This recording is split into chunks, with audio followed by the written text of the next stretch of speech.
Okay, so what we're going to do right now is start with a circle. Just about every single bit of instruction that you receive on drawing the human figure will have you draw a circle first as the head.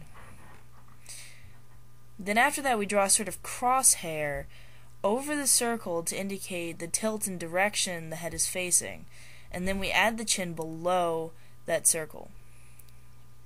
See, I use the shoulders right there, which is basically a line with two circles at the end to indicate the joints is where the arm meets the shoulder, and then we have a rib cage which extends down from that. You see there. There's the spine right there, and then I'm going to have the hip bones, and then the femur which juts right out of that. Here are my arms, drawing small circles for where the elbow is, and then another small circle for where I suspect the hand is going to end up. There's my lower leg right there. Do a little bit more definition of the skeleton.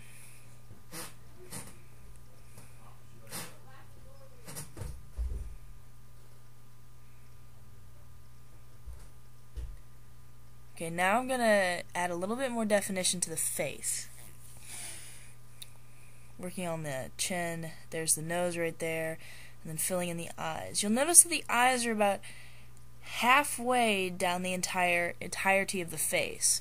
Most people make the mistake of drawing them much further up, not giving the character's face enough forehead.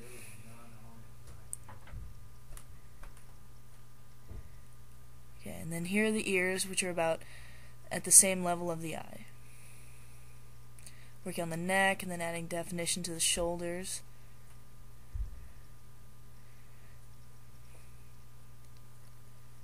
There's the collarbone right there. Now we're going to work on the arm, just adding some muscle to the arm. There's the elbow, and I'm doing a little bit of foreshortening of the forearm. Not a lot, but just a little. Just a small part of the fist, and then we're going to work on the other arm, which is in a different position.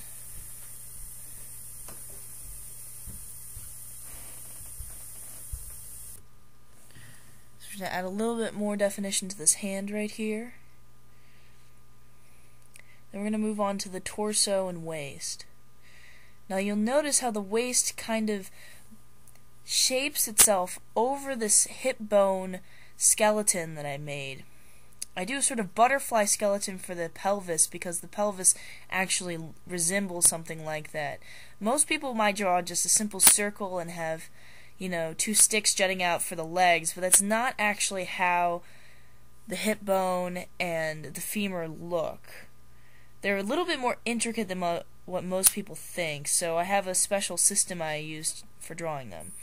You see I'm working on the knees and the calves. Calves are quite simply drawn almost by making circles right under the knees and then filling it in right there. See, just a little definition for the knee. You don't need a lot. And see there?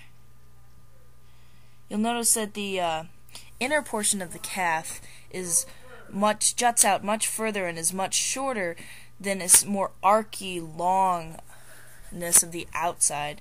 I draw small triangles to indicate the arch of the foot right there, and then a little sort of box on the end for toes. You see, there's my triangle right there, little ankle bone sticking out, and there we go.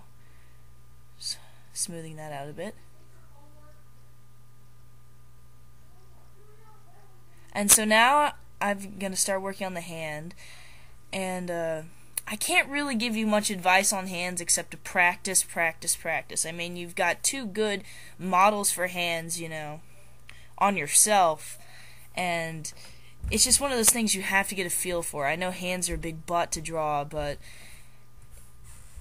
you just gotta practice. There's no secret technique. I know a lot of books try to teach you like the secret way to draw hands, and it really just comes down to you knowing how to draw hands because you practice. So you can just work a little bit on the head. And right now I'm going to start erasing the skeletal structure I did. So now we just have the basic body. And once I'm done erasing this, we can work on the clothing and the hair that goes on top of this. I'm going to go ahead and speed through the clothing section of this so you can at least see the finished product.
And there you have it, the finished product.